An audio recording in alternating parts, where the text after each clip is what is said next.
Welcome. My name is Mike Albertson. I'm the pastor here at Williamsburg First United Methodist Church and also at Pleasant View Methodist Church. The reason that I'm speaking today is to introduce you to a program. We call this a number of different things. The School of the Art of Living is its official title. It's abbreviated to the after-school program when we just talk about it in general. My passion for working with young people and helping them has been something that has been part of my life story with my wife Sue, with the children that we've raised and adopted and taken in over the years. And through that experience, we were talking the other day, we celebrated our 40th anniversary, and she said, you know, we've been parenting for 39 years in a row. And I hadn't thought about it, but it's true. And one of the reasons that we started this program was to enable the church to reach out into the community to address some of the most fundamental needs of the community. When I came here 4 years ago, I followed Ward Wilson. He had had a heart attack and had died the February before my appointment.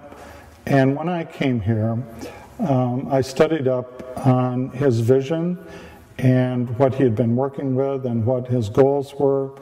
And I really identified with that and wanted to incorporate that in my vision for the community. Very shortly after that, I got involved with some community leaders.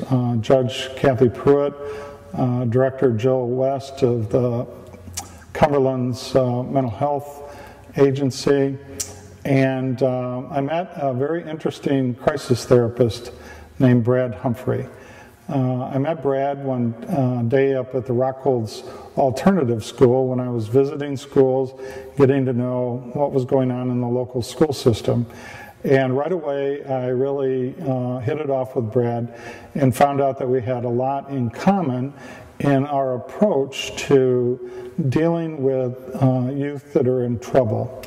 And I think that I would say that it was something like this. We both recognize the importance of modeling behavior, positive behavior, so that young people can learn from us as mentors.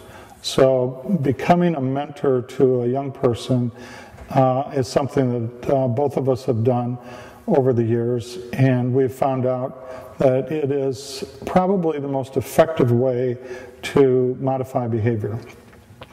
Well, one thing led to another. I was invited to become a fellow with Reclaiming Futures. That's a Robert Wood Johnson Foundation supported program that helps a community bring leaders together who share the same desire and the same goal of helping juveniles who are in trouble with drugs, alcohol, academics, violence. And so this partnership became a model for me of how the church can get involved in community needs.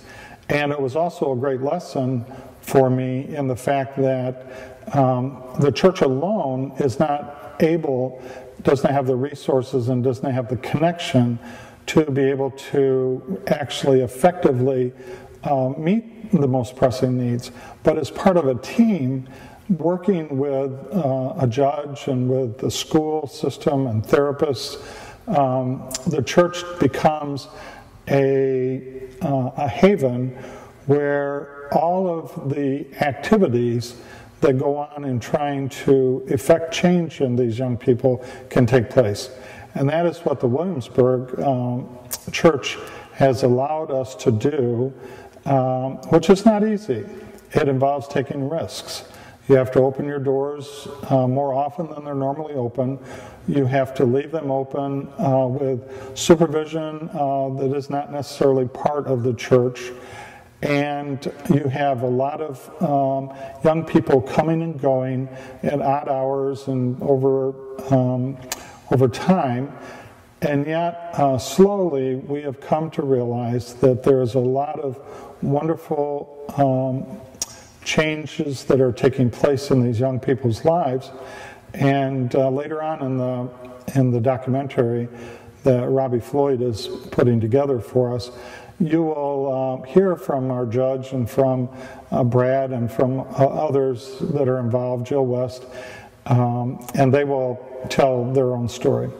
My responsibilities as a pastor is to try to encourage our church to be as healthy as is possible. And I work with natural church development, and I'm part of the NCD team for the conference. And I love all of the training and teaching and that is involved with NCD. It's really a wonderful program that's helped.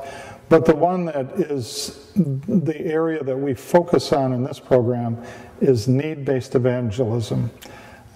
Through this program, we are able to identify and address the spiritual needs of young people, mostly men, young men, juveniles who are court-ordered to participate in our program.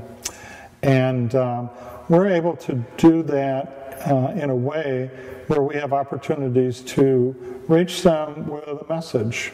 And part of what I do with the boys is to read to them. Currently we're reading The Shack. And if you've ever tried to read to 20 teenage boys and keep their attention, it takes a good story to do that. But I don't try to read too much. I just try to read enough so that I can capture a moment in the story that we can talk about and reflect with the boys. I'll give one example and then I'll be finished. I was reading a part where the main character, Mac, has taken his three of his children, on a camping trip.